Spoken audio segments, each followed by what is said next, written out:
Samot-sari ang reaksyon ng bayan sa viral na kasong ito. Babala po, sensitibo ang video na mapapanood ninyo. Viral online ang video ng pananakit sa isang 6 na taong gulang na batang lalaki ng boyfriend ng nanay niya sa Caloocan City. Ang bata iniligtas ng tiyuhin at inilipat sa bahay niya sa katabing barangay. Sa medical legal report, lumabas na nabasag ang ngipin at nagkapasa ang labi ng bata dahil sa na-caught on cam na pambubugbog.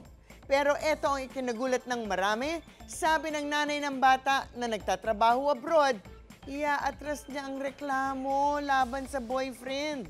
Sa halip, ang irereklamo niya, ang isa pa niyang kapatid na nag-post online ng video ng pang-aabuso sa anak niya.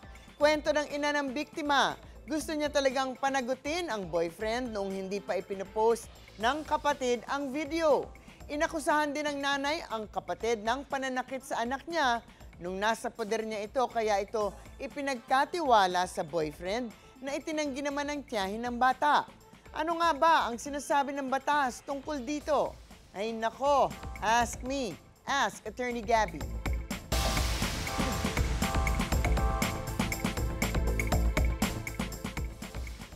Attorney, dahil ba iaatras ng nanay ng bata ang kaso sa boyfriend niya, ibig sabihin ba wala na siyang pananagutan kahit may video?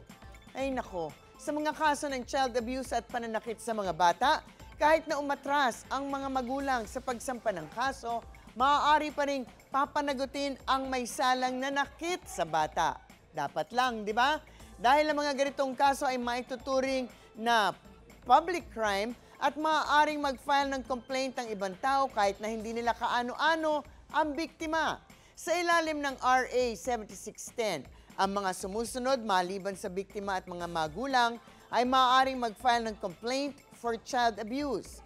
Pwedeng mga ibang mga kamag-anak, ang mga officer, social worker o representative ng isang child caring institution, ang mga officer or social worker ng DSWD, yung barangay chairman pwedeng mag-file, at mga 3 concerned responsible citizens kung saan nangyari ang pang-aabuso.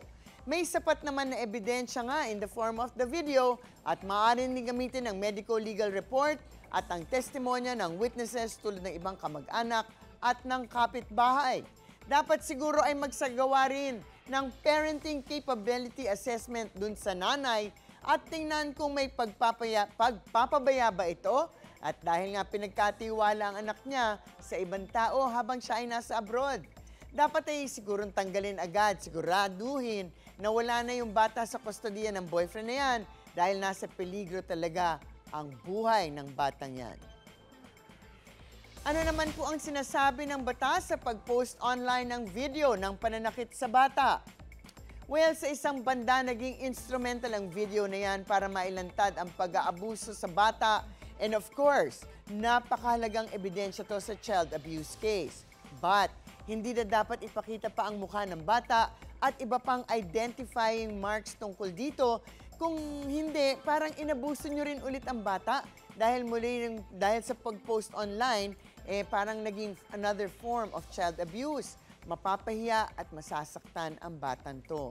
Dagdag din dito, alam naman natin na ang pag-post ng mga litrato ng ibang tao kung saan sila ay ma-identify ay posibleng paglabag ng Republic Act 10173 o ang Data Privacy Act, though maaaring i-argue na ang pagkuha ng video at ang pag-post nito ay para iligtas ang bata sa karagdagang kapamahakan at pang-aabuso. But more than posting online, hindi po tayo fan ng posting online ng lahat ng bagay. Hindi po tayo masyadong boto sa mga automatic na pag-post online, lalo na nga kung makakasira sa reputasyon ng ibang tao o dadagdag lamang sa paghihirap ng biktima.